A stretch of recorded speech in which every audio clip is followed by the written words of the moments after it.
కేంద్రం తరఫున ఈరోజు నిర్వహిస్తున్నటువంటి వెబినార్లోని అంశము ఒకే దేశం ఒకే ఎన్నికలు అని ఇటీవల కొంతకాలంగా బీజేపీ చేస్తున్నటువంటి ప్రయత్నం. దాని మీద అసలు వాళ్ళు ఎందుకని ఒకే దేశం ఒకే ఎన్నికలు అన్నటువంటి నినాదాన్ని తీసుకొస్తున్నారు, దీనివల్ల కలిగేటువంటి లాభాలేంటి, నష్టాలేంటి, ఎందుకని వారి వ్యూహం ఏంటి దీని వెనుక అనేటువంటి విషయాన్ని ఈరోజు మనం మాట్లాడబోతున్నాము. ఈ అంశం మీద స్టడీ చేసి సిఫార్సులు చేయడానికి కేంద్ర ప్రభుత్వం మాజీ రాష్ట్రపతి అయినటువంటి రామ్నాథ్ కోవింద్తో ఓ కమిటీని వేసింది. ఆ కమిటీ ముందు వివిధ పార్టీలు తమ వాంగ్మూలాలు ఇచ్చాయి, తమ అభిప్రాయాన్ని చెప్పాయి. సిపిఎం కూడా తన అభిప్రాయం ఏంటో చెప్పింది. అది ఏ విధంగా లాభదాయకమా నష్టదాయకమా, రాష్ట్రాల పట్ల ఎట్లా ఉంటుంది, రాష్ట్రాలకు ఒకసారి కేంద్రంలో ఒకసారి ఎన్నికలు జరిగితే దానివల్ల నష్టమా లాభమా, ఇటువంటి అంశాలన్నీ కూడా ఈరోజు మనకి రాఘవ్ గారు వివరిస్తారు. రాఘవ్ గారు మాట్లాడిన తర్వాత కామెంట్ సెక్షన్లో మీరు ప్రశ్నల్ని నమోదు చేయవచ్చు, వాటికి కూడా వారు సమాధానం చెప్తారు. ఇప్పుడు నేను రాఘవ్ గారిని మాట్లాడవలసిందిగా కోరుతున్నాను. అందరికీ నమస్కారం. ఈరోజు సుందరయ్య విజ్ఞాన ఆధ్వర్యంలో ఒక దేశం ఒక ఎన్నిక, వన్ నేషన్ వన్ ఎలక్షన్ అనే అంశంగా నన్ను ప్రసంగించమన్నారు. వారికి ముందుగా ధన్యవాదాలు చెప్తున్నాను. ఈరోజు ఈ అంశం దేశవ్యాప్తంగా చర్చనీయాంశంగా ఉంది. ఈ మధ్యనే కేంద్ర ప్రభుత్వం నియమించిన నిపుణుల కమిటీ, మాజీ రాష్ట్రపతి కోవింద్ గారి నాయకత్వాన్ని ఏర్పాటు చేసిన నిపుణుల కమిటీ అన్ని రాజకీయ పార్టీలని తమ అభిప్రాయాలని తెలియజేయమని చెప్పేసి అడిగింది. దాదాపు ఇప్పటికే అన్ని రాజకీయ పార్టీలు తమ అభిప్రాయాలని తెలియజేసింది. ఇప్పటికే అధ్యక్షులు వారు చెప్పినట్టు రాజకీయ పార్టీల అత్యధిక భాగం ఈ ప్రతిపాదనను వ్యతిరేకిస్తూ తమ అభిప్రాయాల్ని ఈ నిపుణుల కమిటీకి తెలియజేసింది. బీజేపీ మాత్రం, కేంద్రంలో అధికారంలో ఉన్న బీజేపీ మాత్రం ఇది చాలా మంచిది కాబట్టి దీన్ని మనం ఎంత తొందరగా అమలు జరిపితే మంచిది అని చెప్పేసి వారు తమ అభిప్రాయాన్ని తెలియజేశారు. సహజంగా బీజేపీ ప్రభుత్వమే దీన్ని ముందుకు తీసుకొస్తా ఉంది కాబట్టి వాళ్ళు దీన్ని సమర్థిస్తూ, వాళ్ళ పార్టీ సమర్థిస్తూ ఇవ్వడంలో పెద్ద ఆశ్చర్యమే లేదు. కానీ తమ తమ రాజకీయాలు చాలా భిన్నంగా ఉన్నప్పటికీ ప్రతిపక్ష పార్టీల్లో అత్యధిక భాగం ఈ అంశాన్ని వ్యతిరేకిస్తున్నాయి అని అంటే, ఏ ఒక్క పార్టీ మాత్రమే వ్యతిరేకిస్తే కొంత దానిలో వాస్తవం లేదని చెప్పేసి అనుకోవచ్చు. కానీ అత్యధిక పార్టీలు ఈరోజు ఈ అంశాన్ని తిరస్కరిస్తున్నాయంటే ఈ వన్ నేషన్ వన్ ఎలక్షన్, ఒక దేశం ఒక ఎన్నిక అనే అంశాన్ని అంత సులభంగా అంగీకారం కాకుండా దాన్ని కూలంకషంగా పరిశీలించాల్సిన అవసరం ఉందని చెప్పేసి మనకి అర్థమవుతుంది. ఈ ప్రతిపాదన చాలా కాలం నుంచి నడుస్తూ ఉంది, ఇప్పుడు కొత్తగా వచ్చింది కాదు. 2018 జూలైలో లా కమిషన్ వారు దీని మీద రాజకీయ పార్టీలని అడిగారు, మీ అభిప్రాయం తెలియజేయమని. అంటే రాజకీయ లా కమిషన్ వారే లేదా లా కమిషన్ ద్వారా ప్రభుత్వం ఈ అంశాన్ని చర్చనీయాంశంలాగా ముందుకి తెచ్చిన విషయం అది చూసాం.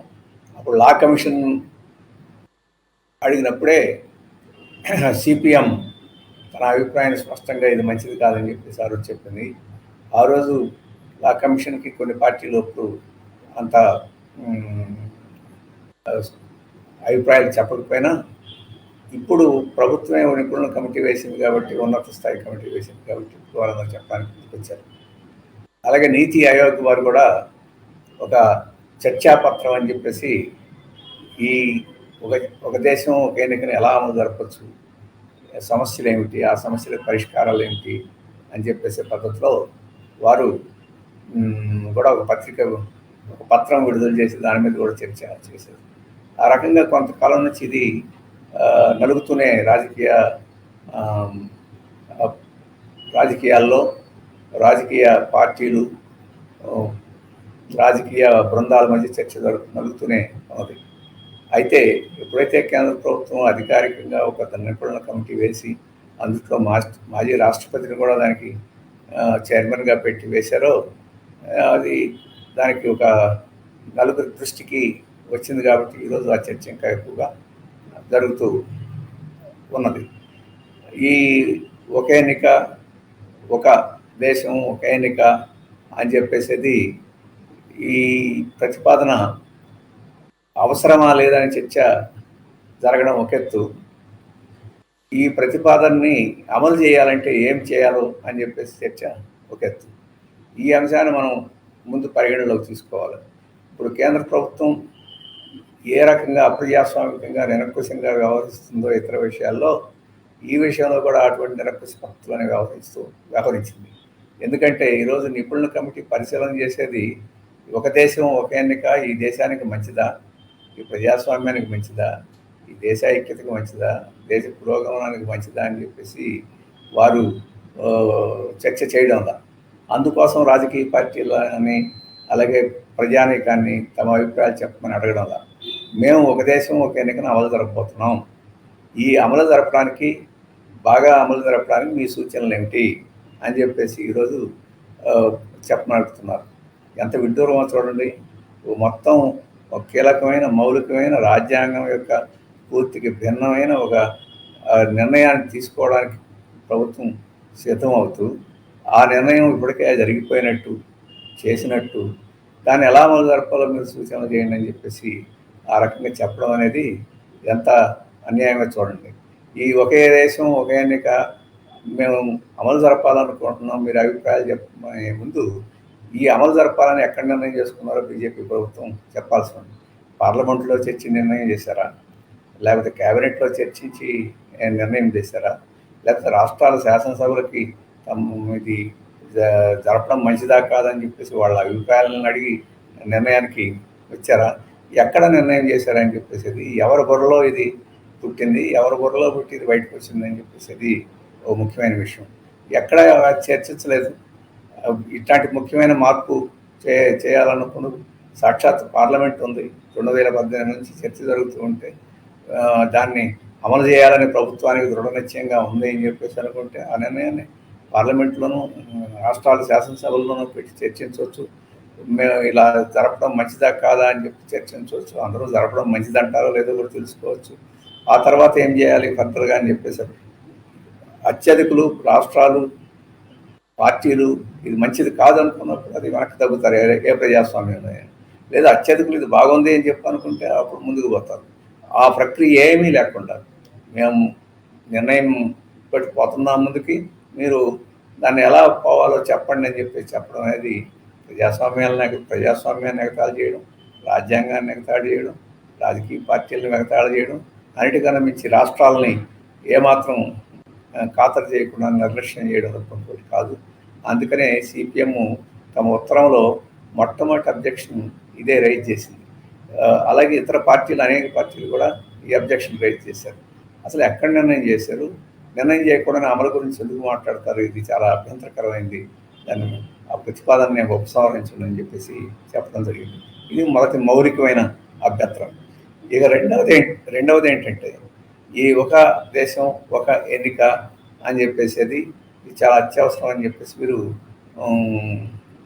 చెప్తున్నారు, ప్రచారం చేస్తున్నారు. దానికి ప్రత్యేకంగా ప్రభుత్వం నుంచి ఇది ఈ రకంగా అవసరం కాబట్టి మేము ముందుకు పోతున్నాం, అమలు ఎట్లా చేయాలని చెప్పేసి పత్రం కూడా విడుదల చేయలేదు.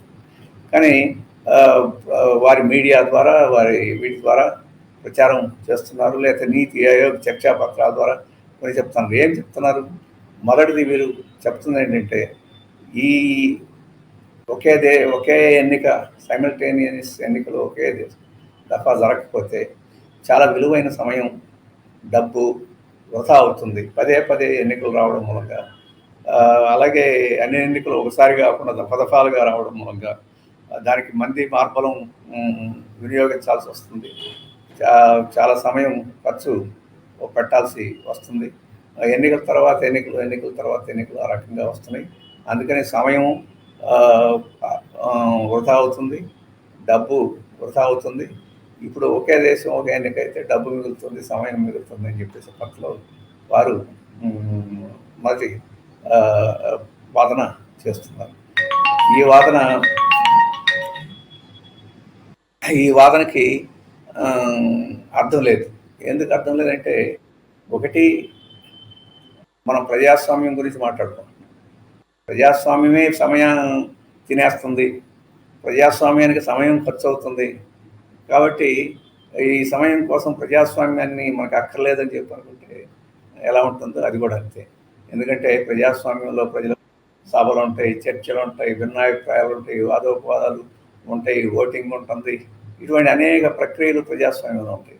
నిరంకుశత్వం ఉండదు, రాజరికంలో ఉండదు. రాజుగారు తలుచుకుంటే కొరడా దెబ్బలు పదవేమిటి అని అంటారే, వారు ఒక నిర్ణయం చేస్తే అమలు జరపాలి, అమలు జరగకపోతే శిక్ష వేస్తారు. ఆ రకమైన పద్ధతి అయితే దాంట్లో సమయం మిగులుతుంది, డబ్బు మిగులుతుంది, ఇవన్నీ మిగులుతాయి. ప్రజాస్వామ్యంలో ఇవన్నీ ఖర్చు అవుతున్నాయి కాబట్టి ప్రజాస్వామ్యం వద్దన్నట్టు ఈ వాదన ఉంది, మొదటిది. రెండవది, హిట్లరు ఆ, తన హయాంలో ఒక విషయం ఆయన చెప్పేవాడు. ఆ, అభివృద్ధికి ఇది ఆటంకం అవుతుంది, జైళ్ళు, లాయర్లు, కోర్టులు, ఫీజులు, ఆ, ఇటువంటివన్నీ ఒక పెద్ద వ్యవస్థగా ఉంది. ఈ వ్యవస్థ మూలంగా చాలా ఖర్చు అవుతుంది, చాలా సిబ్బంది సమయం వృధా అయిపోతుంది. ఇటువంటి వాటికన్నా నేరస్తులుగా ఎవరైతే దొరుకుతారో అటువంటి వాళ్ళని కాల్చి పారేస్తే వారికి తిండి తగ్గుతుంది, వారి మీద లాయర్లు వాదనలు తగ్గుతాయి, కోర్టులు ఆ, సమయం వృధా అవుతుంది, ఇవన్నీ మిగులుతాయి అని చెప్పేసి ఒక వాదన ఆ రోజు.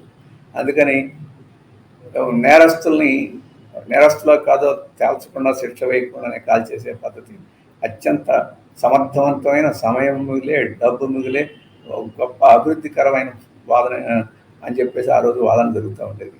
ఆ రకంగా ప్రజాస్వామ్యానికి, రూల్ ఆఫ్ లాకి ఏమాత్రం విలువ లేకుండా నిరంకుశ పాలనలో ఏ రకమైన వాదనలు జరుగుతుంటాయో ఇప్పుడు ఈ ఎలక్షన్ విషయంలో కూడా బీజేపీ వారు, వారి అనుయాయులు ఇటువంటి వాదనని తీసుకొస్తున్నారు. ప్రజాస్వామ్యం అంటే కొంత చర్చ, భిన్నాభిప్రాయాలు, వాదోపవాదాలు, కొంత సమయం తీసుకోవడం, నిర్ణయాలు, ఇవన్నీ ఈ ప్రక్రియ అంతా పూర్తి అయిన తర్వాత నిర్ణయాలు తీసుకోవడం. ఈ ప్రక్రియతో నిమిత్తం లేకుండా ఒక వ్యక్తి తన బుర్రలో ఏం పుడితే అది నిర్ణయాలు తీసుకోవడం సాధ్యం కాదు. దీనంతటినీ సమయం వృధాగాను, డబ్బు వృధాగాను, శక్తి వృధాగాను ఆ రకంగా చేయడం అని చెప్పేసి అది చాలా అన్యాయమైన విషయం. అది నిరంకుశత్వ వాదన తప్ప అది ప్రజాస్వామిక వాదన కాదని చెప్పేసి మొదట నేను చెప్పదలుచుకున్నాను. అలాగే సమయం, డబ్బు వృధా అనేది కూడా అర్ధరహితమైంది, దాంట్లో వాస్తవం కూడా లేదు. ఉదాహరణకి ఏకకాలంలో అసెంబ్లీకి, పార్లమెంట్కి, స్థానిక సంస్థలకి ఎన్నికలు పెట్టాలనుకోండి, ఏం డబ్బు మిగిలితే 3 మిషన్లు పెట్టాలి. మూడు సార్లు జరిగిన 3 మిషన్లు ఉంటాయి, 3 ఒకేసారి జరిగిన 3 మిషన్లు ఉంటాయి.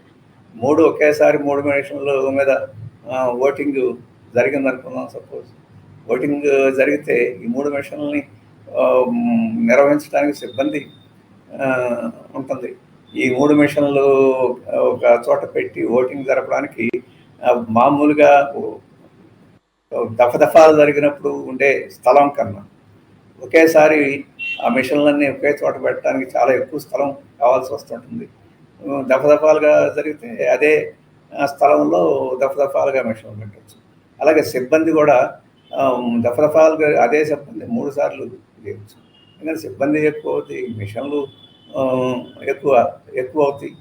కాబట్టి సెక్యూరిటీ సిబ్బంది కూడా సరిపోదు, సెక్యూరిటీ సిబ్బందిని కూడా ఎక్కువ చేయాల్సి ఉంటుంది. ఎందుకని ఒకే సెక్యూరిటీ సిబ్బందిని 3 దఫాలు వినియోగించుకున్నప్పుడు 1/3 సిబ్బందితోటి జరిపేసేయచ్చు.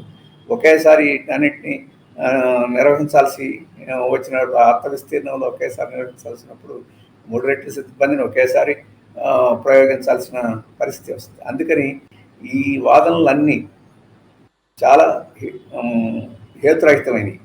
ఏవైనా మార్పులు, చిన్న మార్పులు రావచ్చు, అన్నీ ఒకేసారి జరిపితే కొద్దిగా సమయం ఖర్చు ఎక్కువైనా కానీ సమయం మిగలవచ్చు, లేదా సమయం మిగలాలంటే ఖర్చు ఎక్కువ కావచ్చు. చిన్న వ్యత్యాసాలు ఉంటాయి తప్ప మౌలికంగా పెద్ద ఈ వాదనలో పసలేదు అనేది సమయం మిగలడం లేకపోతే డబ్బు మిగలడం అనేది పెద్ద సిబ్బంది తక్కువగా ఉండడం ఉండదు. ఒకవేళ వాటిల్లో కొంత వాస్తవం ఉన్నా కానీ, ముందని చెప్పేసి అనుకున్నా కానీ, దానివల్ల జరిగే నష్టం, ప్రజాస్వామ్యానికి జరిగే నష్టానికి వీళ్ళు చెప్తున్న ఆ మిగులుకి పోల్చివేస్తే మనం ప్రజాస్వామ్యాన్ని ఎంచుకోవాలి తప్ప ఈ డబ్బుని, సమయాన్ని కొద్దిగా మిగులుతుందని చెప్పేసి ప్రజాస్వామ్యాన్ని కూలీ చేసే కార్యక్రమం మాత్రం మనం చేయకుండా ఉండాలని చెప్పేసి నేను చెప్పదలుచుకుంది. ఇక అభివృద్ధికి ఆటంకం అవుతుందనే వాదన కూడా చేస్తున్నారు. దీనికి వారు చెప్పేది ఏంటంటే ఎన్నికలు వస్తాయి, దానికి కోడ్ ఆఫ్ కాండక్ట్ మనం పెడతాం. కోడ్ ఆఫ్ కాండక్ట్ పెట్టిన సందర్భంలో ఏ అభివృద్ధి కార్యక్రమాలు జరగకుండా ఆపేస్తారు. దాంతో అది ఒక ఎన్నికలప్పుడు ఆపేస్తారు, మళ్ళీ ఇంకొక ఎన్నిక వస్తే అప్పుడు ఆపేస్తారు. అట్లా ఒక సంవత్సరం మొత్తం మీదనో లేకపోతే ఒక 5 ఏళ్లలోనూ పలు దఫాలు ఇటువంటివన్నీ వచ్చి ఈ అభివృద్ధి కార్యక్రమాలన్నీ ఆగిపోతుంది, అది అభివృద్ధికి ఆటంకం అయిపోతుందని చెప్పేసి కూడా వాదన.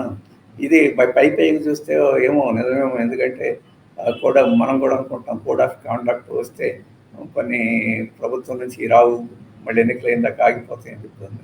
ఇది మనం పైకి చూస్తే నిజం అనిపిస్తుంది, దాంట్లో నిజమే లేదు. వాస్తవంగా ఈ కోడ్ ఆఫ్ కాండక్ట్ ఉండదాని వల్ల రాజకీయ పార్టీకి ఏమైనా అడ్డం వస్తుంది అని చెప్పడానికి ఈ కోడ్ ఆఫ్ కాండక్ట్ ఏ తేదీ వస్తుందని చెప్పేసి అనుకుంటారు. ఆ తేదీకి ముందే చేయాల్సిన పనులనే చేసేస్తున్నారు, వాగ్దానాలు చేయాలని చేసేస్తున్నారు, శంకుస్థాపనలు చేయాలని చేసేస్తున్నారు, ఎంతంత కేటాయింపులు చేస్తున్నారు అటువంటి వాటిని ప్రకటిస్తున్నారు.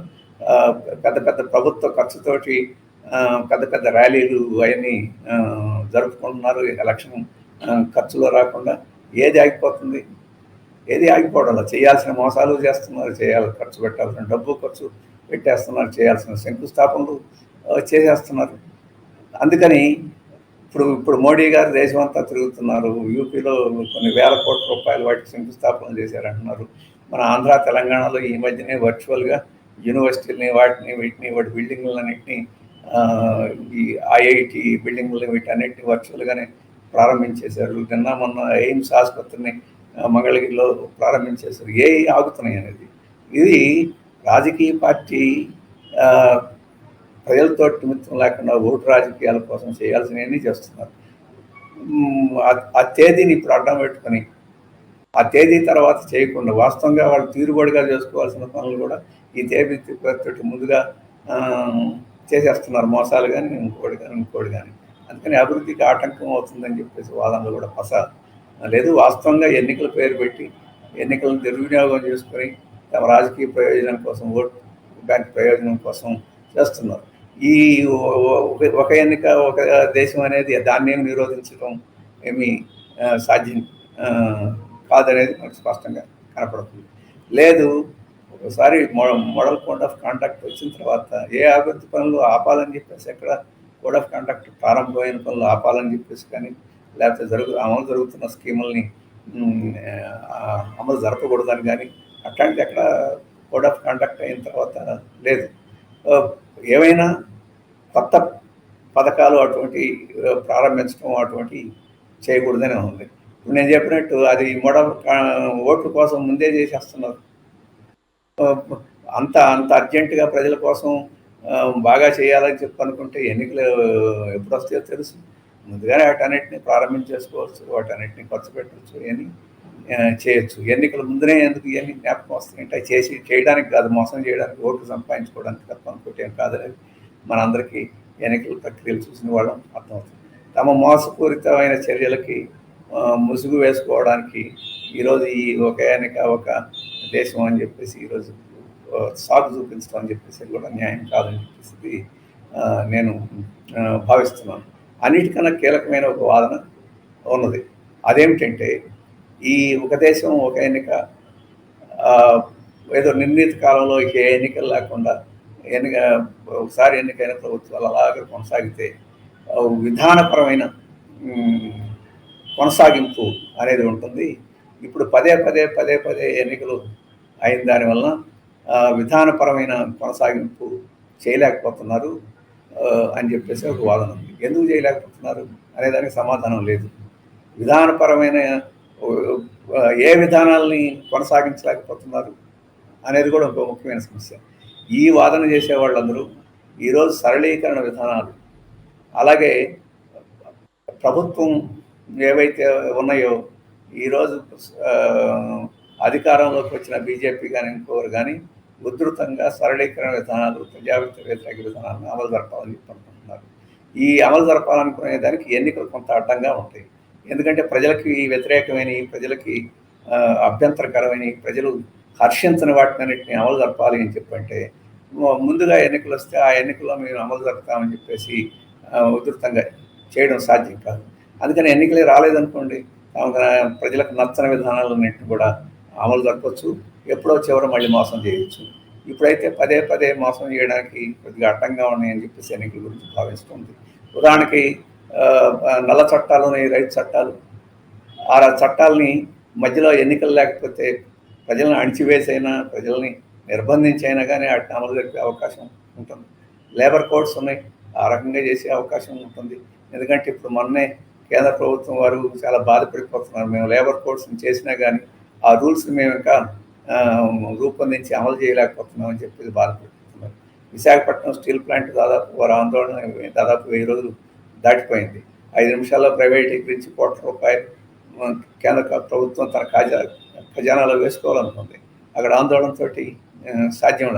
ఆందోళన ఒకటే కాదు, మధ్య మధ్యలో ఎన్నికలు వచ్చినప్పుడు మేము ప్రైవేటీకరించి తీరుతామని చెప్పంటే ప్రజలు ఓట్లు వేయరు. అందుకని మోసం చేయడానికి సాధ్యం కాదు. అందుకని విధానాలను అమలు జరపడం అని చెప్పి ఏ విధానాలు, ప్రజానుకూలమైన విధానాలను అమలు జరపడం ఏ ఎన్నికలు అడ్డం వస్తాయి. మీరు ప్రజలకు సానుకూలమైన విధానాలు అంటే ఎంఎస్పి ధర ఇవ్వడానికి, ఈరోజు రైతులకు మద్దతు ధరగా చట్టపరంగా కావాలి, ఆ మద్దతు ధర ఇవ్వడానికి చట్టం చేయడానికి ఏ ఎన్నికలు అడ్డం వస్తాయి. స్టీల్ ప్లాంట్ ప్రైవేటీకరించకుండా ఆగడానికి ఏ అడ్డం వస్తాయి. అలాగే స్పెషల్ స్టేటస్ ఆంధ్రాకి, అలాగే స్పెషల్ ప్యాకేజీ తెలంగాణకి, స్పెషల్ స్టేటస్ కానీ ప్యాకేజీ కానీ తెలంగాణకి, వీటన్నిటికి ఇవ్వడానికి ఏమి అడ్డం వస్తాయి. మీరు చెప్పిన వాగ్దానాలను అమలు జరపడానికి ఏమి అడ్డాలు రావు కదా. ఎగ్గొట్టడానికి ఈ ఎన్నికలు అడ్డం వస్తాయి. ఎందుకంటే ప్రజలు బుద్ధి చెప్తారని చెప్పేసి భయం. అందుకని అభివృద్ధికి ఆటంకం అని చెప్పేసే వాదన, ఎన్నికల అభివృద్ధికి ఆటంకం అని చెప్పేసి వాదన చాలా అర్థరహితమైంది, ప్రమాదకరమైంది అని చెప్పేసి అనడానికి ముఖ్యమైన కారణం. ఇది పక్కన పెట్టండి. అంతర్జాతీయ అనుభవం చూడండి. మనం సంపన్నమైన దేశాలు, బాగా అభివృద్ధి చెందిన దేశాలు అని చెప్పేసి మనం చాలా అనుకుంటున్నాం. 400 సంవత్సరాలకు పైబడి ఇట్లాంటి ఎన్నికల పద్ధతులు అవన్నీ ఐరోపా, ఇంగ్లాండ్, ముఖ్యంగా ఫ్రాన్స్, ఇటువంటి దేశాల్లో చాలా ఉన్నాయి. అమెరికాలో కూడా, అమెరికా దేశం ఏర్పడిందే మధ్యలో ఏర్పడిన వారికి కూడా ఇట్లాంటి ఎన్నికలు, వాళ్ళ తరహా ఎన్నికలు వాళ్ళకి ఉన్నాయి. ఈ దేశాలన్నింటిలోనూ సంవత్సరానికి 4-5 ఎన్నికలు జరిగే దేశాలు ఉన్నాయి. అమెరికాలో నిరంతరం ఎన్నికలు జరుగుతుంటాయి. స్థానిక ఎన్నికలు, రాష్ట్రం ఎన్నికలు, సెనేట్ ఎన్నికలు, రిప్రజెంటేటివ్ ఎన్నికలు, గవర్నర్ ఎన్నికలు, జడ్జి ఎన్నికలు. ఎందుకంటే గవర్నర్లు, జడ్జీలు, ప్రాసిక్యూటర్స్ వాళ్ళన్ని ఎన్నికలతోటి జరుగుతాయి. వాళ్ళకి ఫెడరల్ ఎన్నికలు, స్టేట్ ఎన్నికలు, ఇట్లాంటి రకరకాల పద్ధతుల్లో ఎన్నికలు జరుగుతుంటాయి. అవి నిరంతరం జరుగుతుంటాయి. నిరంతరం జరగడం కాదు, ఒక రాజకీయ పార్టీలో అభ్యర్థిని ఎవరిని పెట్టుకోవాలి అధ్యక్షుడు అంటే అది కూడా ఒక సంవత్సరం పాటు ఎన్నికలు జరుగుతుంటాయి. మీరు ఇప్పుడు అమెరికాలో ఏం జరుగుతుంది, కాకాస్లని, ప్రైమరీలని ఎన్నికలు జరుగుతున్నాయి. ట్రంప్ అక్కడ గెలిచాడు, ఇక్కడ గెలిచాడు, ఆ రాష్ట్రంలో గెలిచారు, మిగతా వాళ్ళు ఇక్కడ వెనక బయటపోయారు, అక్కడ వెనక రోజు పేపర్లో వస్తుంది. అదేమి అధ్యక్షుడి స్థానానికి జరిగే ఎన్నికలు కాదు. అధ్యక్షుడిగా ఆ పార్టీలో ఎవరు పోటీ చేయాలనే దానికి ఈరోజు జరుగుతాం. ఇది ప్రజాస్వామ్య ప్రక్రియ, నిరంతరం అది జరుగుతానన్నట్టు ప్రజలు పాల్గొంటున్నారు. అయినా అమెరికా అభివృద్ధి కాలేదా? ఈరోజు ప్రపంచంలో ఆధిపత్యం చేయాలని చెప్పేసి అది ఆధిపత్యం చేస్తూ ఉంది. ఆధిపత్యాన్ని నిలబెట్టుకోవాలని చెప్పేసి ఈరోజు ప్రయత్నం చేస్తూ ఉంది. వాటికి ఏమి అడ్డమేమి రాలేదు. ఇటలీలో 4 సార్లు 5 సార్లు సంవత్సరానికి ప్రభుత్వాలు మారిపోతూ ఉంటాయి, ఎన్నికలు జరుగుతూ ఉంటాయి. బ్రిటన్లో కూడా ఫ్లాష్ ఎన్నికలు జరుగుతుంటాయి. ప్రభుత్వాన్ని ఎన్నుకోవడానికే ఎన్నికలు కాదు, ఒక ముఖ్యమైన విషయం మీద అంటే రెఫరెండాలు జరుగుతుంటాయి. ఇంగ్లాండ్లో బ్రెక్సిట్ మీద నిర్ణయం చేయడానికి ఎన్నిసార్లు రెఫరెండాలు జరిగినాయి, ఎన్నిసార్లు ప్రజల దగ్గరికి వీళ్ళు వెళ్ళారు, ప్రజలు ఎన్నిసార్లు ఓటు వేసారు, ఇవన్నీ ఉన్నాయి. మరి అవన్నీ ఈరోజు మనం వాటిని డెవలప్డ్ కంట్రీస్ అని చెప్పేసి అనుకుంటున్నాం, అభివృద్ధి చెందిన దేశాలు అనుకుంటున్నాం, వాటన్నిటి పద్ధతిలో మనం పోవాలనుకుంటున్నాం. మరి ప్రజాస్వామ్యం ఉంటే, అలాగే పదే పదే ఎన్నికలు జరుగుతూ ఉంటే అభివృద్ధికి ఆటంకం, విధానాలు అమలు జరపడం ఆటంకం అని చెప్పేసి చాలా అచారిత్రకమైనది. చరిత్ర చూసినా తప్పు అవుతుంది. కాబట్టి వీటన్నిటిలో ఈ వాదనల కన్నా, ఈ తర్కం హేతువుల కన్నా దుర్బుద్ధి ఎక్కువ ఉంది తప్ప ఒక నిరంకుశ పాలన తీసుకురావాలని చెప్పేసి ఒక ఆదుర్దాయకం తప్ప వాస్తవం లేదని చెప్పేసి మనకు స్పష్టంగా ఆ, అర్థమవుతుంది. మరి వాటన్నిటిలోనూ ఇప్పుడు నేను చెప్పిన వరకు వాటన్నిటిలోనూ హేతుబద్ధత లేదు, తర్కబద్ధత లేదు. అలాగే ఆ, ఆ, ప్రజల మేలు కోసం చేస్తున్న వాదనలు కాదని చెప్పేసి నేను చెప్పాను. మరి ఏమిటి మౌలికమైన అభ్యంతరాలు ఏమిటి? ఇవన్నీ సాంకేతికపరమైన అంశాలు. మౌలికమైన అభ్యంతరాలు ఏమిటి అని చెప్పేసి అంటే సిపిఎం కానీ మిగతా పార్టీలు కానీ కొన్ని మౌలికమైన అభ్యంతరాలు దీనికి చెప్తుంది. మొదటి అభ్యంతరం ఏంటంటే ఇది మన రాజ్యాంగానికి వ్యతిరేకం. రాజ్యాంగం ఆషామాషిగా రూపొందించిన రాజ్యాంగం కాదు. ప్రపంచంలో అనేక పద్ధతులను వాళ్ళు పరిశీలన చేశారు. అనేక ఎన్నికల పద్ధతులను పరిశీలించారు. ప్రజాస్వామ్యం ఎలా అమలు జరుగుతుందో పరిశీలన చేశారు. అటువంటి అన్ని పరిశీలన చేసి ఆ రోజు రాజ్యాంగ నిర్మాతలు ఏమనుకున్నారంటే ఇంత విశాలమైన దేశం, ఒక సబ్ కాంటినెంట్ లాగా ఉండే దేశం, ఇన్ని మతాలు కలిగిన దేశం, ఇన్ని కులాలు కలిగిన దేశం, ఇన్ని భాషలు కలిగిన దేశం, ఇన్ని జాగ్రఫికల్ భౌతిక వ్యత్యాసాలు కలిగిన దేశం, అలాగే ఆహారం, దుస్తులు, వీటన్నిటిలో ఎంతో వైవిధ్యం కలిగిన దేశం.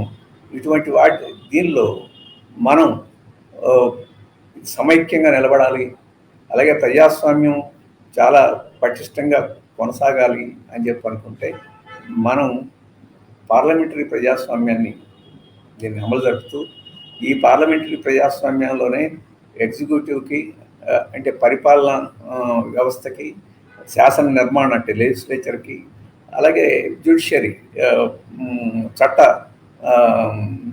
న్యాయ నిర్ణేత ఈ వ్యవస్థలకి ఒక స్వతంత్రంగా ఉండేట్టు, అదే సందర్భంలో అనుసంధానం ఉండేట్టు చేయాలని చెప్పేసి, ఇవి కాకుండా కొన్ని స్వతంత్ర వ్యవస్థను, ఎలక్షన్ కమిషన్ని, కంట్రోల్ అండ్ ఆడిటర్ జనరల్ని, ఫైనాన్స్ కమిషన్, ఇటువంటి వాటిని కూడా వ్యవస్థని ఏర్పాటు చేసుకొని ఈ ఉంటేనే మనకి ఇది ఉపయోగం అని చెప్పేసి ఆ రోజు రాజ్యాంగ నిర్ణేతలు అనుకున్నారు.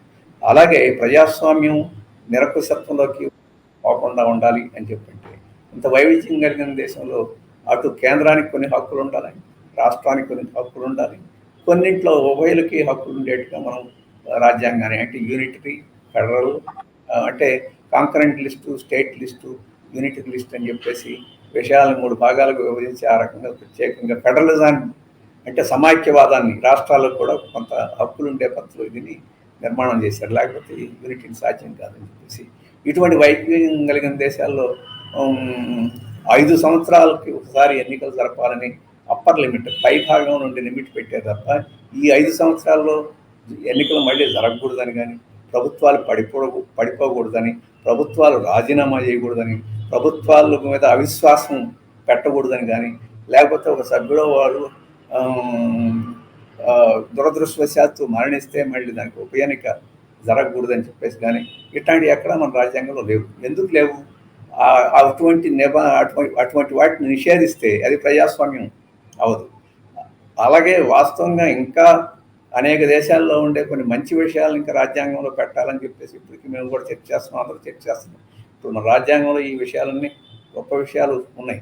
ఇవి సాలవు, ఇంకా కొన్ని దానికి తోడు చేయాలంటున్నాం. ఎందుకని ఒకసారి ఎన్నికైన ప్రతినిధి 5 సంవత్సరాలు కొనసాగాలని చెప్పంటే ఈ లోపల అతను ప్రజలకు హానికరమైన చర్యలు తీసుకుంటూ ఉంటే ప్రజలుకి హక్కు లేకుండా ప్రేక్షక పాత్ర నిర్వహించడం మంచిది కాదు. వాళ్ళ రీకాల్ చేసే పద్ధతి వాళ్ళని కొంతమంది నిర్ణీతమైన సంఖ్యలో అతన్ని పదవి నుంచి తొలగించాలని చెప్పేసి భావించే వాళ్ళు ఉంటే అతను రీకాల్ చేసేదానికి కూడా అవకాశం ఉండేట్టుగా కొత్త పద్ధతి పెట్టండి అని చెప్పి కొన్ని దేశాల్లో ఉన్నది. అలాగే ఇప్పుడు ఫస్ట్ ది పోస్ట్ అంటే ఎవరు సమీప ప్రత్యర్థికి అన్న 1 ఓటు ఎక్కువ ఉన్నా కానీ అతను గెలిచినట్టు, 49 ఓట్లు వచ్చిన వాడు ఓడిపోతాడు, 51 ఓట్లు వచ్చిన వాడు గెలుస్తాడు అన్నట్టు. అంటే అంత స్వల్ప వ్యత్యాసంలో కూడా గెలవడం అనేది అయితే అందరి ప్రజల యొక్క అభిప్రాయాన్ని వ్యక్తం చేసినట్టు ఉండదు. ఆ లోపం ఉంది మనకి. అందుకని ప్రపోర్షనల్ రిప్రజెంటేషన్ ప్రాతిపదిక మీద ఎన్నికలు పెట్టాలని చెప్పేసి పద్ధతిలో కొంత చర్చ నడుస్తుంది. అలాగే ఇప్పుడు వ్యక్తి మీద బట్టి మనం ఓటేస్తున్నాం. పార్టీకి పెద్ద విలువ ఏమీ లేదు. పార్టీ యొక్క అభిప్రాయాలకి వాటి మీద ఆధారపడే ప్రజలు ఓటేయడం వల్ల పార్టీ ఉపన్యాసాలు ఉన్నా కొంతమంది దాని గురించి పరిశీలించే వాళ్ళు ఉంటారు, కానీ వ్యక్తిని బట్టి ఓట్లు వేస్తున్నాం. అందుకని కొన్ని దేశాల్లో పార్టీకి కొన్ని ఓట్లు అంటే ప్యానల్ సిస్టమ్, అలాగే వ్యక్తులకి సగం ఇప్పుడు 550 ఉన్నాయి అనుకోండి, దాంట్లో 200, 250 వ్యక్తులు గెలుస్తారు. ఇంకొక 200, 250 పార్టీకి ఎన్ని ఓట్లు వచ్చేదాన్ని బట్టి పార్టీ అభ్యర్థుల్ని నామినేట్ చేస్తుంది. ఈ రూపంలో అనేక పద్ధతులు ఉన్నాయి. ఇవన్నీ ఎందుకు చెప్తున్నానంటే, ప్రజాస్వామ్యాన్ని ఇంకా పటిష్టం చేసేదానికి ఇంకా కొత్త కొత్త పద్ధతులను వాటన్నింటినీ అనేక దేశాలు ప్రయోగాలు చేసి మెరుగు చేస్తూ ఉంటే, ఇప్పుడు ఉన్న ప్రజాస్వామిక పద్ధతుల్లోనూ వాటన్నిటిని తొలగించేసి నాశనం చేద్దామని చెప్పేసి వైఖరి ఈరోజు దీంట్లో ఉన్నదని చెప్పేసి చెప్పడానికి ఉంది. అందుకని రాజ్యాంగ స్ఫూర్తికే ఇది చాలా భిన్నమైంది అని చెప్పేసి నో కాన్ఫిడెన్స్ మోషన్ పెట్టి ప్రభుత్వం గెలిచిందనుకోండి, ప్రభుత్వం సక్రమంగా పరిపాలన చేపితే అవిశ్వాస తీర్మానం పెట్టచ్చు. అవిశ్వాస తీర్మానం నెగితే ప్రభుత్వం కూలిపోద్ది. ఈ అవిశ్వాస తీర్మానం పెట్టిన వాళ్ళు కానీ లేకపోతే ఇంకో కొత్త వాళ్ళు కానీ మళ్ళీ ప్రభుత్వాన్ని ఏర్పాటు చేయడానికి మెజారిటీ ఉంటే వాళ్ళు తీసుకోవచ్చు. అటువంటి ప్రభుత్వం ఏర్పాటు చేయనప్పుడు కొత్త ఎలక్షన్లు పెట్టి కొత్త ప్రభుత్వాన్ని ఎన్నిక చేసుకోవాల్సి ఉంటుంది. ఇప్పుడు అటువంటి ప్రజాస్వామిక ప్రక్రియలన్నింటినీ ఈ ప్రతిపాదన నాశనం చేస్తుంది. అటువంటి ప్రజల యొక్క అభిప్రాయాన్ని వ్యక్తీకరణ చేసేదానికి అవకాశం లేకుండా చేస్తుందని చెప్పేసి మనం కూడా అర్థం చేసుకోవచ్చు. కాబట్టి ఇటువంటి ప్రజాస్వామ్యానికి రాజ్యాంగ స్ఫూర్తికి ఇది పూర్తిగా దెబ్బతీస్తుంది అని చెప్పేసి అది భావించడం వల్లనే దీన్ని వ్యతిరేకించడం జరుగుతుంది. ప్రజాస్వామిక స్ఫూర్తిగా కాదు. రెండో ముఖ్యమైన విషయం ఏంటంటే దేశ సమైక్యత కూడా ప్రమాదమే.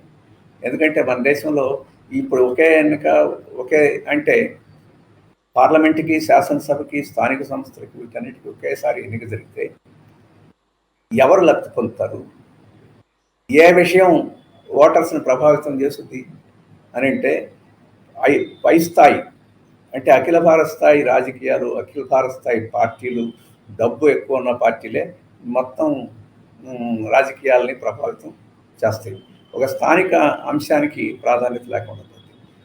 స్థానికుల యొక్క సమస్యలను చర్చకు రాకుండా చేస్తాయి. లేకపోతే రాష్ట్ర స్థాయి అంశాలు, చర్చలు, ఎన్నికలను ప్రభావితం చేసే అవకాశం లేకుండా దేశ స్థాయి సమస్యలు ప్రభావితం చేసే అవకాశం ఉంటుంది. దేశ స్థాయి పార్టీలే ప్రభావితం చేసే అవకాశం ఉంటుంది. డబ్బులు ఎవరికి ఎక్కువైతే అటువంటి వాళ్ళే ప్రభావితం చేసే అవకాశం ఉంటుంది. మిగతా వైవిధ్యం అంతా పూర్తిగా నాశనం అయిపోతుంది. ఒక్కొక్క రాష్ట్రానికి ఒక్కొక్క భాషలు ఉన్నాయి, ఒక్కొక్క రాష్ట్రానికి ఒక్కొక్క కులాలు ఉన్నాయి, ఒక్కొక్క రాష్ట్రానికి ఒక్కొక్క సమస్యలు. ఒక్కొక్క ప్రాంతంలో కరువు, ఇంకో ప్రాంతంలో వరదలు, ఇంకో ప్రాంతంలో నీళ్ళు ఎక్కువై సెలైనటీ రకరకాలు ఉంటాయి.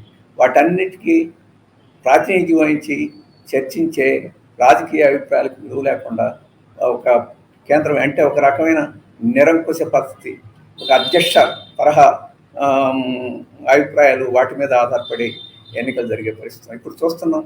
ఈరోజు ఏం చెప్తున్నారు మోడీ గారు, ఈరోజు మీరు అభ్యర్థులను చూసి ఓటేయద్దు, మా పువ్వును చూసి ఓటేయండి అని అంటున్నారు. అంటే అభ్యర్థులు అంటే స్థానికంగా ఏ కులం, ఏ మతం, ఏ ప్రాంతం, ఏ ఆస్పిరేషన్ని, ఏ డిమాండ్ని వాళ్ళు ముందుకు తీసుకొస్తున్నారు, వాటిని పరిగణించొద్దు, వాళ్ళకి ఓట్లేదని చెప్పడం మొదలుది. మరి ఎవరిని చూసేయాలా? రాజకీయ పార్టీని ఓటేయాలా? రాజకీయ పార్టీ అంటే ప్రాంతీయ పార్టీలు ఉన్నాయి, చిన్న చిన్న పార్టీలు ఉన్నాయి, అలాగే కొన్ని ప్రత్యేకమైన అంశాల కోసం మేము పార్టీని పెట్టాము అని చెప్పేసి పార్టీలు ఉన్నాయి. వాటన్నింటిని పరిగణలోకి తీసుకోవచ్చు. దేశవ్యాప్తంగా పార్టీని పరిగణలోకి తీసుకోవడం అంటే అఖిల భారత జాతీయ పార్టీలను తప్ప పరిగణలోకి తీసుకోవాల్సిన అవసరం లేదని చెప్పేసి అది రెండవది ఉన్నది. సరే, జాతీయ పార్టీల్లో ఇదేం తీసుకోవాలి? ఈ విషయాన్ని అంత ఎక్కువగా ఏ రకంగా ప్రచారం చేసుకోగలిగితే అటువంటి వాటిని చేసుకోవాలి. అప్పుడు డబ్బు ఏ పార్టీకి ఎక్కువ ఉంటే వాళ్ళు ప్రచారం ఎక్కువ చేసుకుంటారు, మీడియాలో ఎక్కువ ఉంటారు కాబట్టి అబద్ధాలు కూడా ఎక్కువ సృష్టించి చెప్పగలరు కాబట్టి, అడ్వర్టైజ్మెంట్లు ఇచ్చుకోగలరు కాబట్టి వాళ్ళకి ఇవ్వాలి. ఇప్పుడు ఎవరు ఈ దేశంలో మొన్న ఎలక్ట్రల్ బాండ్స్లో ఎన్ని డబ్బులు వచ్చినాయి? 16,000 కోట్లు వచ్చినాయి పార్టీలకి. ఆ 16,000 కోట్లు 56% బీజేపీకి ఒకదానికి వచ్చినాయి. 6,500 కోట్లు వచ్చినాయి ఎలక్ట్రల్ బాండ్లో. కాబట్టి ఏ పార్టీ ఎక్కువ ప్రచారం చేసుకుంటుంది, ప్రజలను ఏ పార్టీ చూడాల్సిన పరిస్థితి సృష్టించుద్దో మనకి ఈ డబ్బు అంటే. ఇక ప్రజలు అభిప్రాయాలకు విలువ లేకుండా ఆ డబ్బు ఎవరిస్తారు? కార్పొరేట్లు, క్యాపిటలిస్టులు, ఫైనాన్స్ క్యాపిటల్ అంటే అంతర్జాతీయ పెట్టుబడిదారులు. వాళ్ళ అవసరాల కోసం, వాళ్ళ ప్రయోజనాల కోసం, వాళ్ళ ప్రయోజనాలు నెరవేరుస్తాం అనుకున్న పార్టీలకి, అభ్యర్థులకు వాళ్ళు ఓట్లు ఇస్తారు. కాబట్టి ఆ రకంగా జరుగుద్ది. అందుకని ఒక ఏకపార్టీ నియంతృత్వం వైపుకి ఇది మళ్ళొద్ది అని చెప్పేసి కూడా మనం అర్థం చేసుకోవాలి. ఇది ఇంతతో ఆగలేదు. ఇప్పుడు మోడీ గారు ఆ, ఒక పార్టీని చూసి ఓటేయండి అని కూడా చెప్పడం లేదు. అంటే మా బీజేపీని చూసి ఓటేయండి అని కూడా, నన్ను చూసి ఓటేయండి అని చెప్తున్నారు. మోడీ గ్యారంటీలను చూసి, మీకు ఎవరి గ్యారంటీ కాదు, మోడీ గ్యారంటీలను చూసి ఓటేయండి అని చెప్పాను. అంటే ఒక ఒక పార్టీ నుంచి పార్టీ కూడా పోతే ఒక అభ్యర్థి అంటే ఒక నిరంకుశ వ్యక్తి, లేకపోతే ఒక గొప్ప ప్రజలను మోసం చేయగలిగిన వ్యక్తి, అటువంటి డెమగాగ్స్ అని చెప్పేసి అంటనే మాట గారడీ ద్వారా, మాట వీటి ద్వారా ప్రజల్ని నమ్మించగలిగే డెమగాగ్స్ ఇటువంటి వాళ్ళు ఈరోజు భారతదేశానికి 135 కోట్ల ప్రజానీకాన్ని వాళ్ళ అభిప్రాయాలతో నివృత్తి లేకుండా ఒక డెమగాగ్, ఒక వ్యక్తి వచ్చి దేశాన్ని శాసించే పరిస్థితి, దానికి లీడ్ చేస్తుంది. ఈరోజు ఆ ప్రక్రియ ఈరోజు మోడీ గారి మాటల్లో మనకి వ్యక్తం అవుతుంది.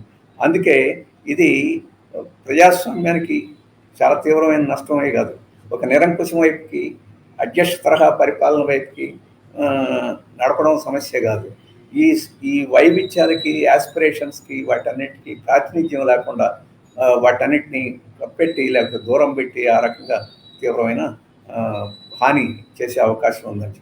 దీనివల్ల ఏం జరుగుతుంది? దేశ సమైక్యత ప్రమాదం వస్తుంది. ఈరోజు భారతదేశాన్ని 1947లో స్వాతంత్రం వచ్చిన ప్రపంచంలో చాలామంది మేధావులు ఈ దేశం ఎక్కువ కాలం నిలవదు అని చెప్పేసి వాళ్ళు అనుకున్నారు. ఎందుకని అనుకున్నారు? ఇన్ని మతాలు, ఇన్ని భాషలు, ఇన్ని వచ్చిన తర్వాత వీటన్నిటి మీద తగాదలు వచ్చి కుక్కలు చెప్పిన విస్తరలాగా చల్లా చెదరైపోద్దని చెప్పేసి అనుకున్నారు. జరిగే ఈరోజు యుగోస్లేవియా చిన్న దేశం, ఎన్ని మొక్కలైపోయిందో మనం చూస్తున్నాం. అంత పెద్ద రష్యా కూడా ఏ రకంగా మొక్కలైపోయిందో చూస్తున్నాం. ఈరోజు మీరు ఇంగ్లాండ్కి పోయినా ఎట్లా చూస్తున్నారు. అయినా ఇన్ని భేదాలు ఇన్ని వచ్చినా కానీ భారతదేశం సమైక్యంగా ఉంది అని చెప్పంటే ఈ ఏక వ్యక్తి నియంతృత్వం, ఏక పార్టీ నియంతృత్వం, వాటికి పెద్దపేట కాకుండా మిగతా యాస్పిరేషన్స్, మిగతా వీటిని రాష్ట్రాల హక్కులు, రాష్ట్రాల ప్రయోజనాలు, అలాగే వివిధ సామాజిక తరగతుల ప్రయోజనాలు ఛాంపియన్ చేసే శక్తులు, ఈ వివిధ భాషా ప్రాంతాల ప్రయోజనాలని ఛాంపియన్ శక్తులు కూడా ఈ ప్రజాస్వామ్యంలో ఒక మేరకు వాళ్ళందరూ పార్టిసిపేట్ చేసి తమ యొక్క యాస్పిరేషన్స్ కోసం ప్రజల్ని సమీకరించే స్థితి ఒకటి ఉంది. కాబట్టి ఆ వైవిధ్యానికి ప్రాతినిధ్యం ఉంది. కాబట్టి ఈరోజు దేశం సమైక్యంగా, ఇంత పెద్ద దేశమైనా మన దేశం సమైక్యంగా ఉంది. ఇప్పుడు ఈ వన్ నేషన్ వన్ ఎలక్షన్ దాన్ని పూర్తిగా పోగొట్టు వేళతో నరికేసేసి ఒక రకమైన ఒక నిరంకుశ పద్ధతికి తీసుకొచ్చి ఈ యాస్పిరేషన్స్ అన్నీ ప్రదర్శిస్తున్న వాళ్ళకి అసంతృప్తి పెంచి అవి ఎటువంటి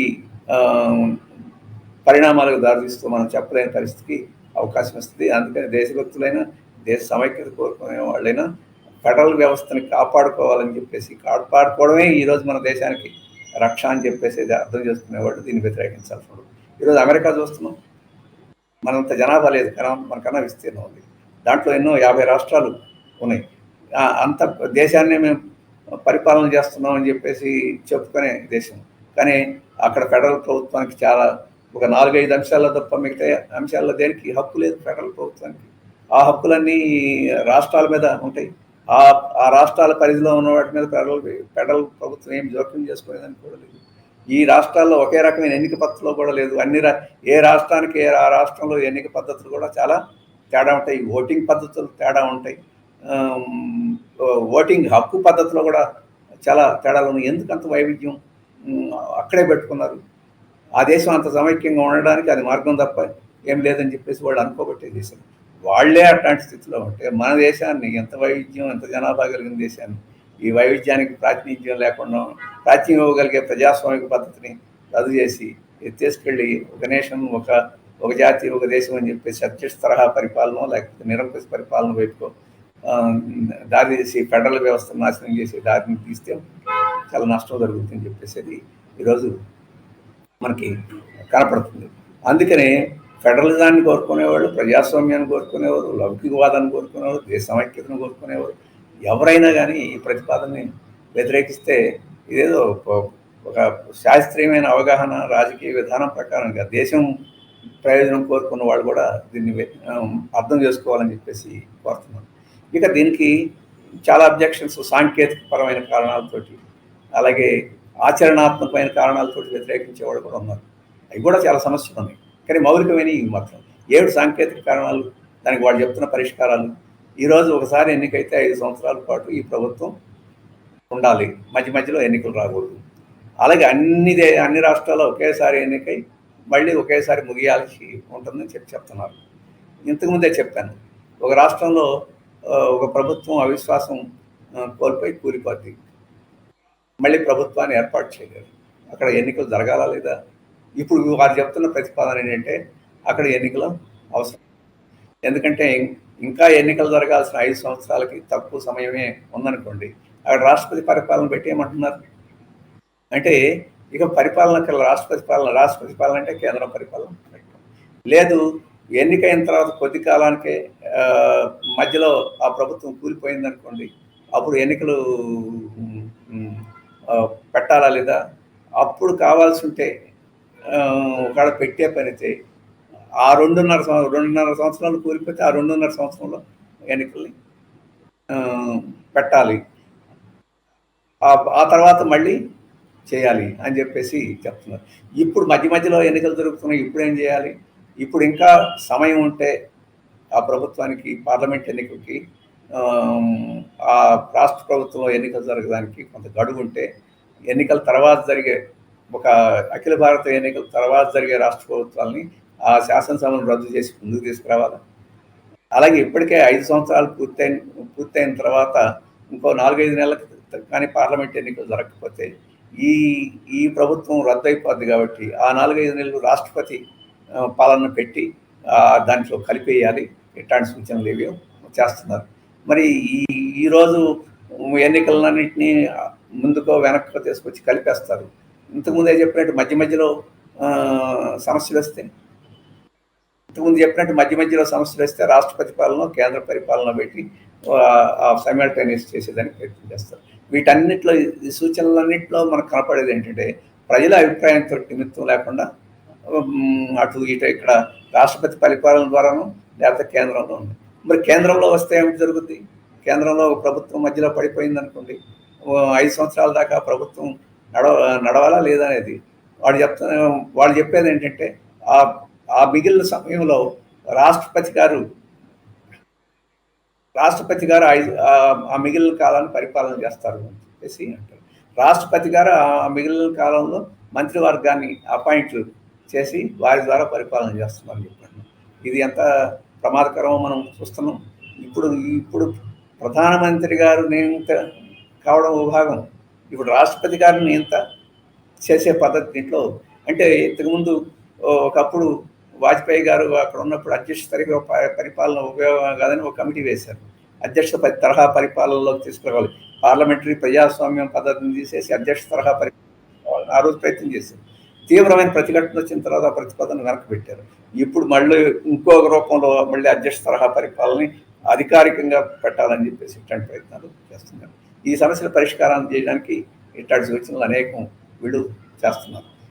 మొత్తం మీద ఈ సూచనలన్నిటి యొక్క సారాంశం ఏంటంటే ఎన్నికైన ప్రజాప్రతినిధులకు విలువ ఉండదు, ఎన్నిక చేసిన ప్రజలకి విలువ ఉండదు, అటు రాష్ట్రపతికో లేకపోతే ఇటు కేంద్రానికో మొత్తం ప్రజాస్వామ్యాన్ని నడిపే పరిస్థితి ఉంటుంది. ఆ రకంగా నిరంకుశత్వానికి మీరు ఎటువైపు నుంచి చూసినా నిరంకుశత్వానికి దారితీస్తుంది.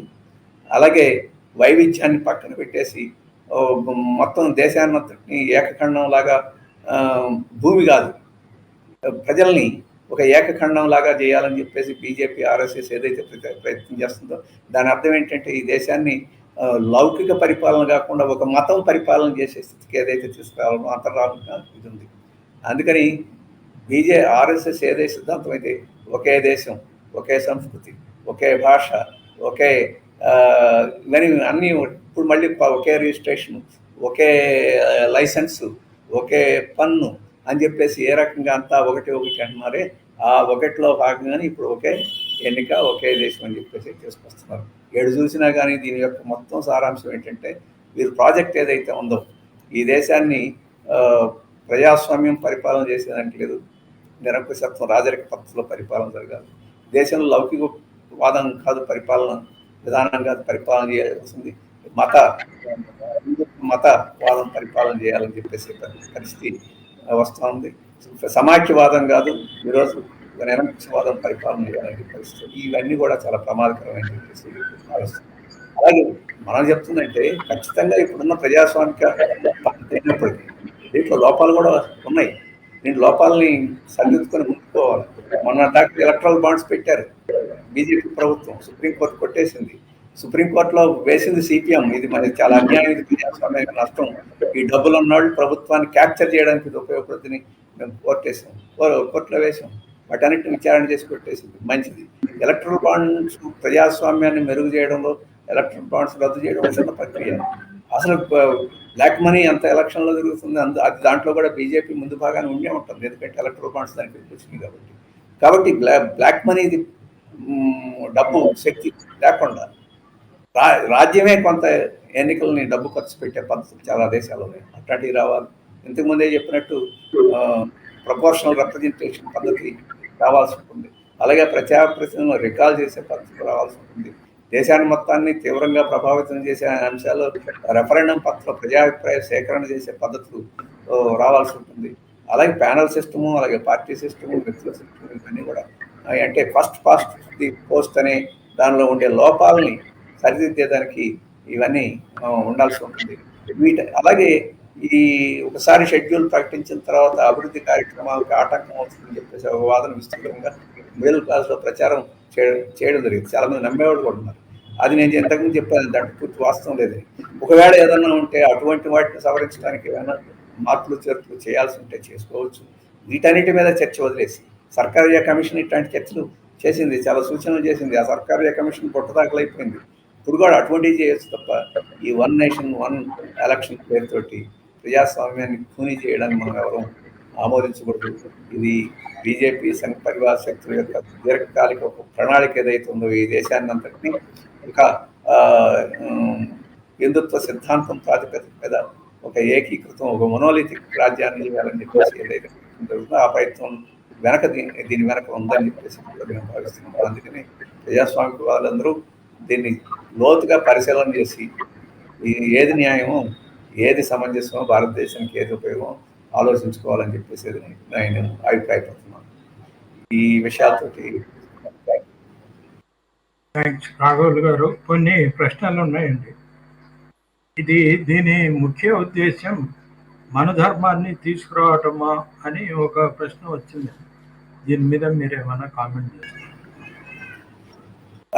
ఈ మన ధర్మాన్ని తీసుకురావడమా లేదంటే మన ధర్మంలో చెప్పినట్టు ఇప్పుడు దేశంలో తీసుకురావడం, ఆ పద్ధతిలో తీసుకురావడం ఎవరు అంగీకరించే పరిస్థితి కాదు. అట్లాంటి ప్రయత్నం చేస్తే ఎవరు సహించే పరిస్థితి కాదు.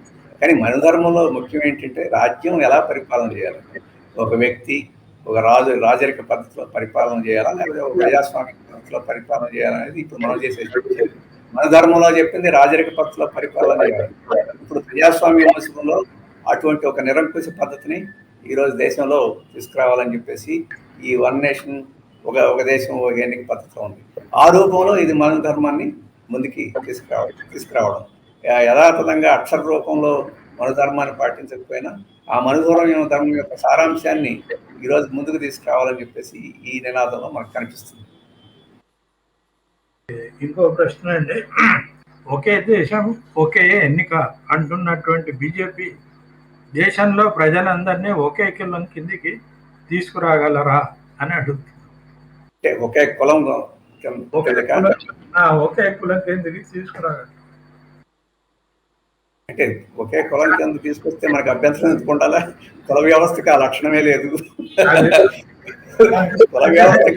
కుల వ్యవస్థకి లక్షణం ఏంటంటే చాలా కులాలు ఉండి వాటిని నిచ్చిన మెట్లలో పెట్టి ఒక కులం ఎక్కువ కులం తక్కువ అని చెప్పేసేది అవన్నీ రద్దు చేసి ఇప్పుడు మోడీ గారు అంటున్నారు మనందరం ఒకే కులం అని. అది ఏమిటంటే మానవ కులం అని ఏదో అన్నారు. ఒకే కులం అని 4 కులాలని ఏదో అన్నారు. ఇప్పుడు మనం అందరం ఏ కులం లేదు, మానవుల కులం అంటున్నారు. మానవులందరినీ కలిపి ఒక కులం పేరు పెట్టడం ఆలోచించవచ్చు. మానవులందరూ ఒకటే అని చెప్పేదానికి కులం పేరు ఎందుకు? కులం లేకుండానే మానవులందరం ఒకటే చెప్పుకోవచ్చు. అందుకని కులం కిందకి తీసుకురావచ్చా అని చెప్పి మన అందరూ ఉద్దేశం అదే, మానవులందరూ ఒకటిని చేయాలని. కానీ ఆ కులం పేరు అవసరం లేదు, మానవులందరూ ఒకటి అని చెప్పేసి దానికి ప్రధానమైన భారతదేశంలో మానవులందరూ ఒకటి కావడానికి ఈ కుల వ్యవస్థను రద్దు చేయడం తప్ప ఇంకో మార్గం లేదు. ఈ కులానికి ఏమైనా కొత్త నిర్వచనం పెట్టి అదే పదం వాడుకుందామంటే అంత అవసరం కూడా లేదు.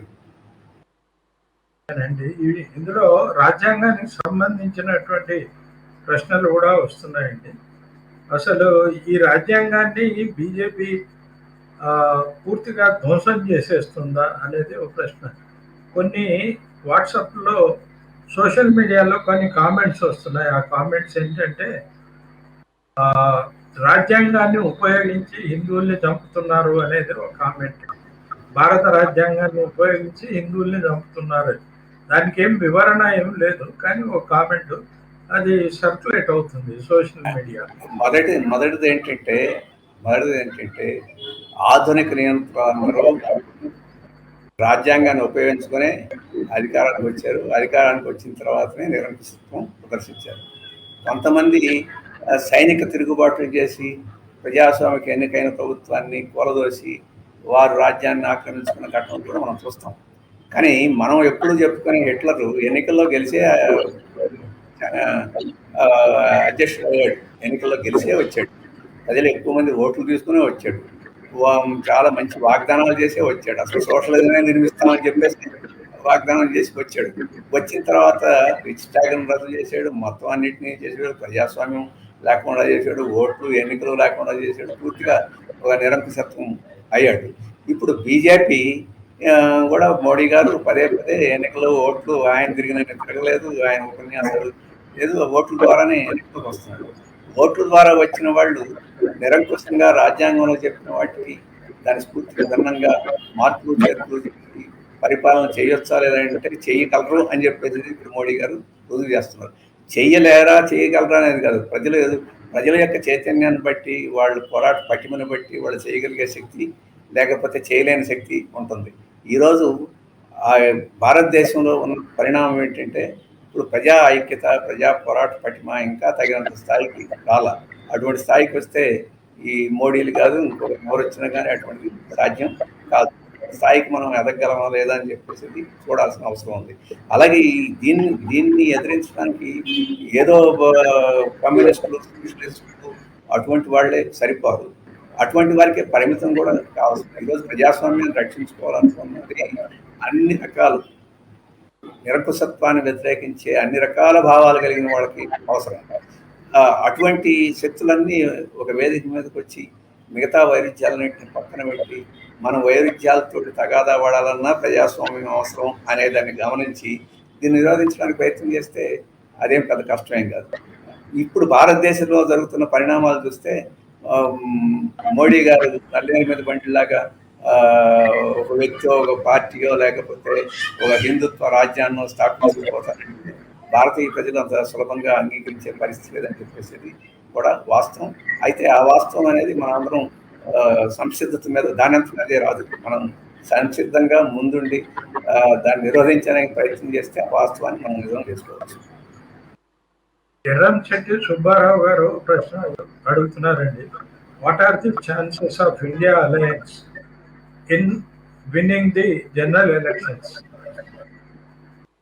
మళ్ళీ ఇంకోసారి, what are the chances of India winning in general elections?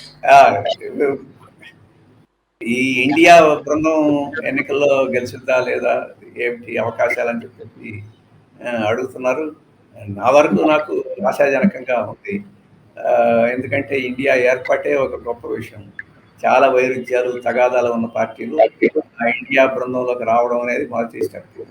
అయితే నితీష్ కుమార్ మళ్ళీ ఇండియా బృందాన్ని వీడి బయటికి పోయిన తర్వాత సాధారణంగా ప్రజల్లో ఒక అనుమానం వచ్చింది, ఇది నిలబడుద్దా, ఈ వైరుధ్యాలు దీన్ని భగ్నం చేసి బలహీనం చేస్తాయా, అటువంటి స్థాయిలో ఈ మోడీ గారికి ఎదురు లేకుండా ముందుకు పోతుందా అని చెప్పి అనుమానాలు వచ్చినాయి. ఒక రకంగా నితీష్ గారు బయటికి పోయి కొన్ని గుణపాఠాలను ఇండియా బృందంలో పార్టీలకి చెప్పినాయి. మోడీ గారు బయటికి పోతే ఏం జరిగేదో తెలియదు, కానీ బయటికి పోయిన తర్వాత మనం అత్యవసరంగా మన వైరుధ్యాలు పక్కన పెట్టి ఐక్యం కాకపోతే మనకి ఈ దేశానికి నష్టం అని చెప్పి గమనించారు. అందుకని ఎంతో తీవ్రమైన వైరుధ్యాలు అనుకున్న వాళ్ళందరూ కూడా ఇప్పుడు కలిసి పనిచేయడానికి సిద్ధమవుతున్నారు. యూపీలో ఒప్పందం కుదిరింది, ఆప్కి కాంగ్రెస్కి ఒప్పందం కుదరడం అనేది ఒక అమోఘమైన విషయం తప్ప మామూలు విషయం కాదు. ఇటువంటి సాధ్యం అవుతున్నాయి అంటే ఈ ఐక్యత ఉంది. ఈ ఐక్యత ఉంటే మోడీ గారు దాని ముందు నిలబడతారని చెప్పి అనుకోవడం లేదు. వివిధ రకాల కారణంతో వివిధ రకాల ప్రజలు అసంతృప్తితో ఉన్నారు.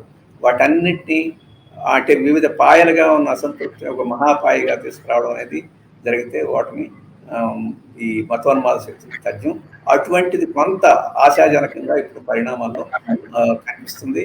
అది ఇంక రాబోయే కాలంలో ముందుకు పోతుందని చెప్పేసి నేను అనుకుంటున్నాను. ఓకే, అబ్దుల్లా చిస్తి అనే ఆయన ఒక ప్రశ్న వేస్తున్నాడండి. సిపిఎం పార్టీ ఒక జాతీయ పార్టీగా ఒకేసారి ఎన్నికల విధానాన్ని వ్యతిరేకించడానికి కారణం ఆ పార్టీ దేశవ్యాప్తంగా బలంగా లేకపోవటమా? పాలకుల స్వభావాన్ని బట్టి ఎన్నికల విధానం ఉండాలంటారా? ఈ ఒక ఎన్నిక ఒక దేశం అనేది సిపిఎం వ్యతిరేకించడమే ఉంది. రాజ్యాంగ సభే వ్యతిరేకించింది. అప్పుడు కమ్యూనిస్టులు ఏం కాదు, రాజ్యాంగ సభలో ఉన్న వాళ్ళు రకరకాల వ్యక్తులు వ్యతిరేకించారు. ఆ తర్వాత అధ్యక్ష తరహా పరిపాలన అంటే ఒక రకంగా ఒకే పార్టీ ఒకే దేశం ఒకే ఎన్నిక లాంటిది అధ్యక్ష తరహా పరిపాలన. అధ్యక్ష తరహా పరిపాలన పద్ధతి చాలా కాలం క్రితం వచ్చింది. అప్పుడు 3 రాష్ట్రాల్లో సిపిఎం వామపక్షాల అధికారంలో ఉన్నాయి. పార్లమెంట్లో 64 మంది పార్లమెంట్ సభ్యులు వామపక్షాలు కొన్ని ఆనాడే వ్యతిరేకించారు. కాబట్టి ఇది దేశవ్యాప్తంగా ఉండకపోవడం అని చెప్పేసి దీనికి కారణం కాదు. ఈరోజు దేశవ్యాప్తంగా ఉండే పార్టీ కాంగ్రెస్. ఆ కాంగ్రెస్ కూడా ఈరోజు ఈ ఒక దేశం ఒక ఎన్నికల పద్ధతిని గట్టిగా వ్యతిరేకిస్తుంది. కాబట్టి ఇది రాజకీయ విధానానికి సంబంధించిన తప్ప ఒక రాష్ట్రానికి పరిమితం 2 రాష్ట్రాలకు పరిమితం అని చెప్పేసి అంశం కాదు. కొన్ని ప్రాంతీయ పార్టీలు బీజేపీకి సానుకూలంగా ఉండాలి అని చెప్పిన కొన్ని ప్రాంతీయ పార్టీలు 1-2 ఈ ఒకే దేశం ఒకే ఎన్నిక అని చెప్పేసి పద్ధతి సమర్థిస్తున్న కూడా ఉన్నారు. వాళ్ళ ప్రయోజనాలను బట్టి వాళ్ళు ఆలోచన చేస్తారు. సిపిఎంకి ప్రయోజనం దేశ ప్రయోజనం తప్ప ఒక రాష్ట్రంలో ఉన్నా 2 రాష్ట్రాల్లో ఉన్నా అని చెప్పేసి ప్రధానం కాదు. ఒక్క ఉదాహరణ చెప్తాను. ఈరోజు కాంగ్రెస్ సిపిఎం మధ్య పోటీ జరుగుతుంది కేరళలో. అయినా దేశ ప్రయోజనం కోసం కాంగ్రెస్ తోటి కూడా కలిసి దేశవ్యాప్తంగా బీజేపీని ఓడించడానికి మేము సిద్ధమవుతున్నాం. మాకు దేశ ప్రయోజనం ముఖ్యం తప్ప ఒక రాష్ట్రం ఒక చోట ప్రయోజనం ముఖ్యం కాదు.